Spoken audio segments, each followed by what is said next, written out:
I was thinking about you last night, but I can't remember what it was. Something you said. Maybe it was that you were leaving for Fort Campbell, but. Yeah, I think so.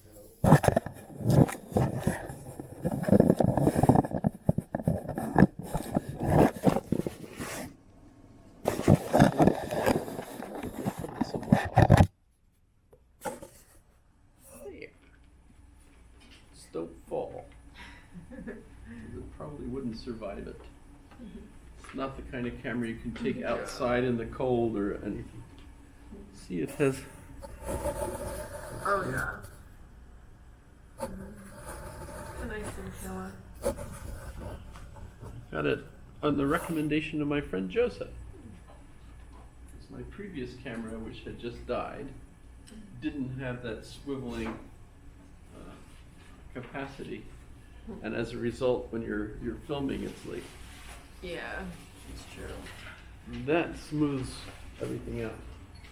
So I'll get started, even though most people it looks like are already on spring break. Just in case you're not aware of it, yes, next week we won't be here because we're on spring break, which is, I guess, supposed to be coincidental with religious holidays, except I don't think it is.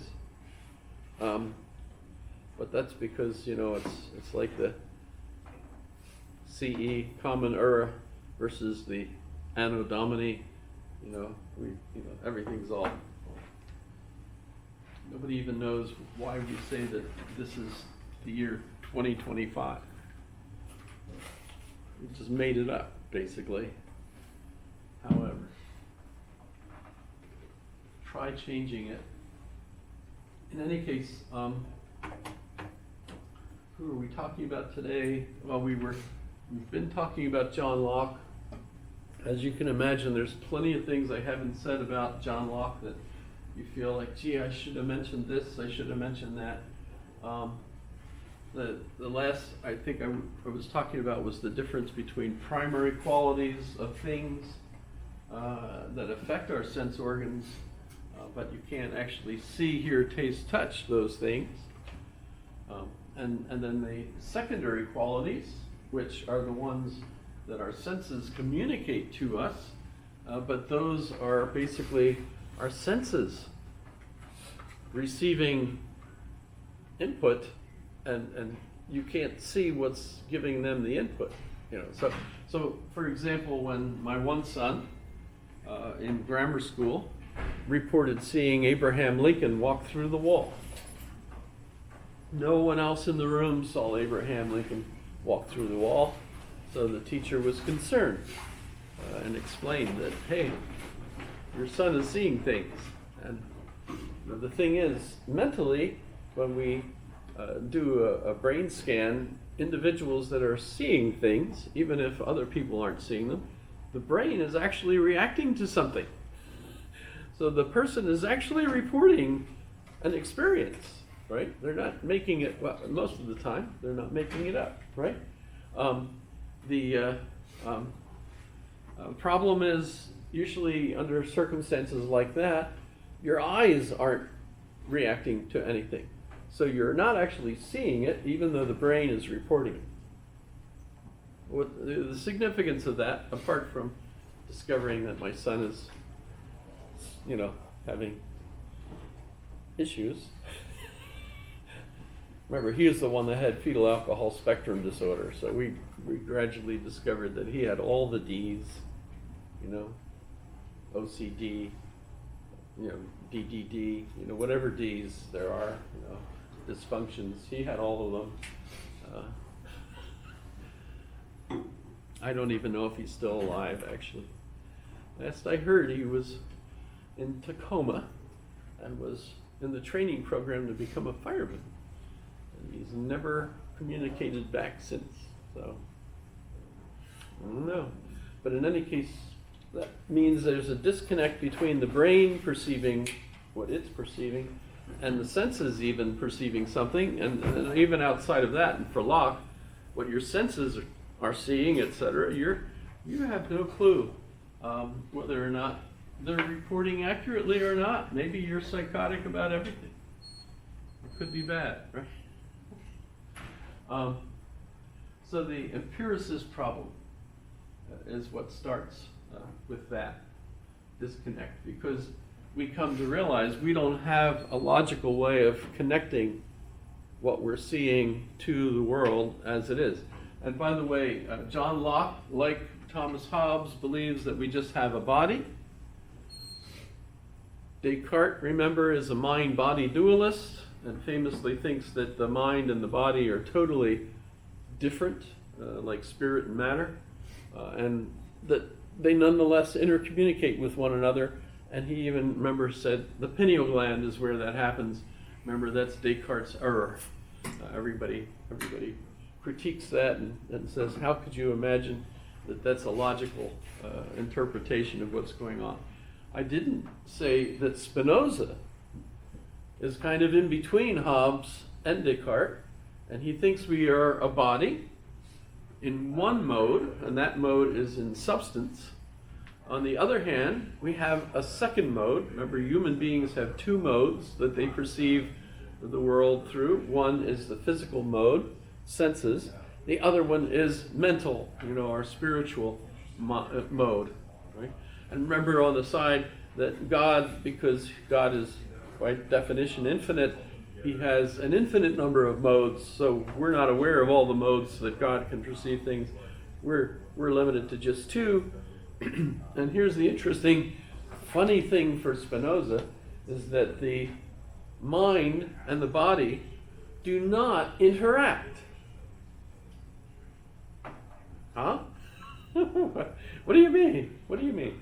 Well, my understanding of how he's explaining this is to basically say he's talking about two different ways or two different models of describing our experience.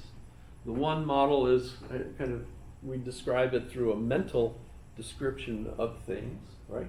Where we're free agents. I'm the one causing my actions. It's one mode, and then the other mode is the physical mode, which would be sort of like the scientific description of the body reacting to stimuli and so on and so forth, right? So there's two different modes, and they don't interact. And you think, well, how does the mind say, okay, I'm going to walk this way, and then I do, right? How does the body actually connect to my mind somehow so that I can tell my body what to do, and it doesn't? Well, his answer is that it doesn't. It just so happens that they're completely parallel to one another. So while the one thing is happening, the other thing is apparently happening in my mind, and I'm thinking that I'm making my body move, when actually my body is moving totally on its own. But God puts everything into perfect parallel,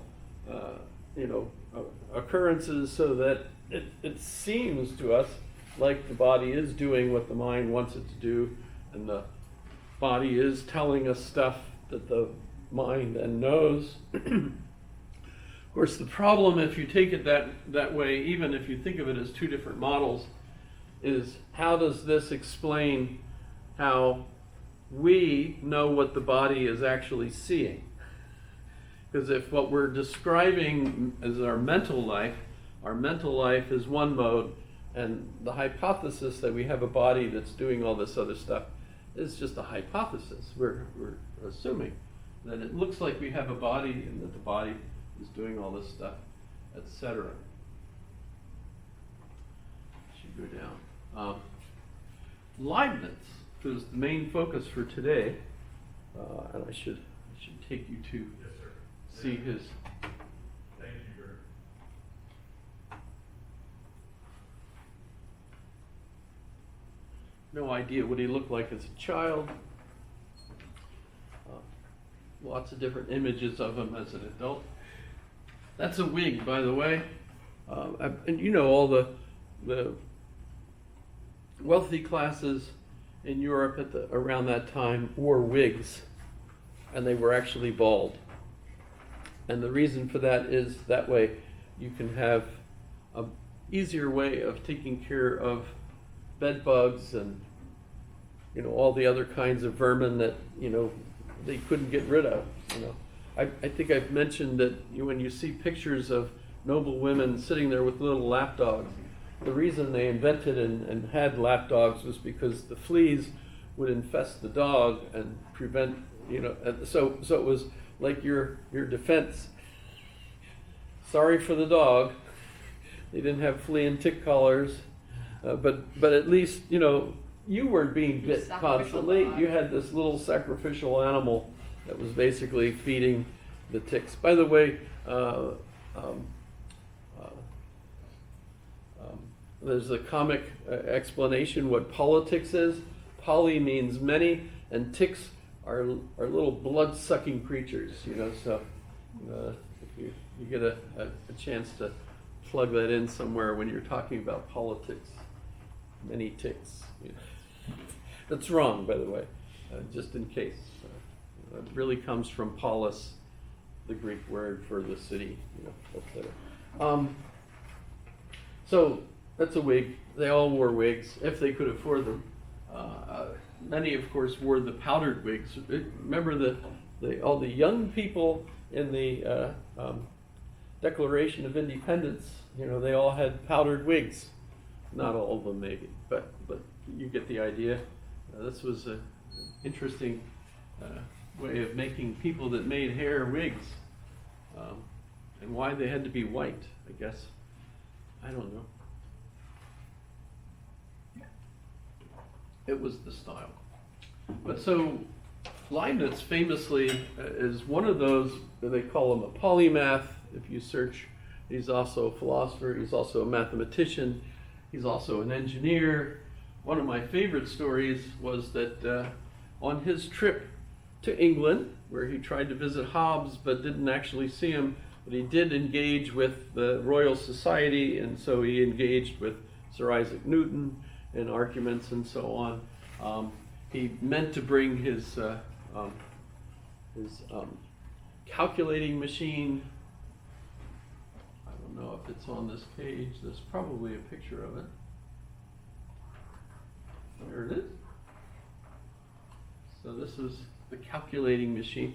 He made 2 copies of them, but both copies that he sent to Europe for the Royal Society, the parts were stolen because at the time, to make the little parts, you had to use gold because we didn't have the technology to make harder metals to do that. So somebody stole the gold parts each time that he sent them to the Royal Society. So he never actually got a working copy to them. But nonetheless, they invited him to join the Royal Society anyway. So he was officially a member for a while.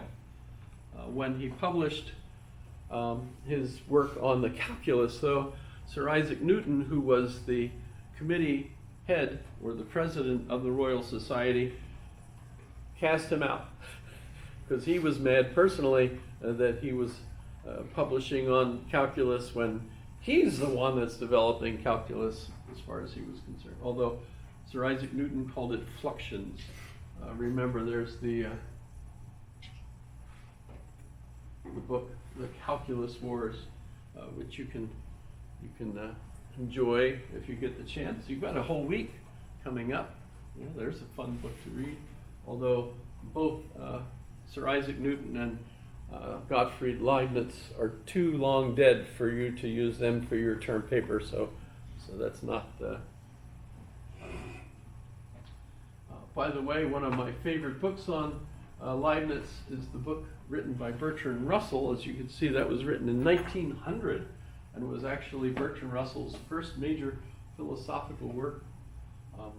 And not only does he really do a great job describing Leibniz's thought, he also has some nice critiques of Leibniz's thinking, which are probably good.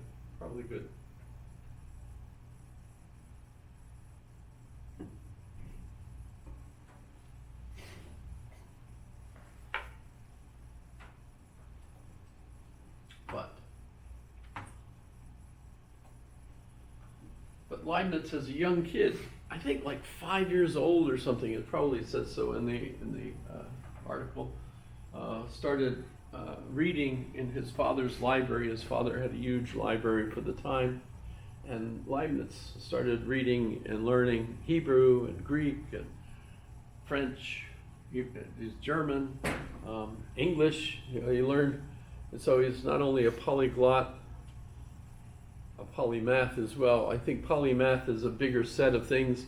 If you're familiar with how that works, poly means many, and math means knowledge, right? So you've got lots of different kinds of knowledge, but also lots of different languages. One of the trouble translating his works is that he writes in whatever language is appropriate in that paragraph. So if he's quoting from Greek, he uses Greek. If he's quoting from Latin, he uses Latin. You know, and then he goes back to German or whatever language seems appropriate at the time. So of course it's an interesting problem for a translator to try to figure out, well, how would you translate this? You know, that's almost like, why would you translate that? You know, let's just leave it the way it is and make everybody learn all those languages in order to read it. You know, that actually makes more sense. But so at an early age, he's just absolutely amazing. By the way, socially, he's absolutely inept. So, I mean, there are people out there, we've got examples of people today that have minds that are absolutely amazing when it comes to one thing, you know, the musical phenomenons, you know, that, you know, little kids sit down and play Mozart on the piano after hearing it once or something, you know, and you're like, how the heck does this happen? But then if you talk to the kids about other things, it turns out that they're kind of not really, you know, they're not really sensible. They don't have a kind of a common sense. Their total focus seems to be on the specialty that they're able to do really well. The individuals that like remember every single day in their lives. So if you sit down and you ask them, October 13th, 1951, where were you? Oh, that was a warm day with rain in the afternoon, and it was, you know, they can tell you the significant things that they remember from that day, you know, how they do that. Some of those folks actually seem to have normal lives. I don't know how,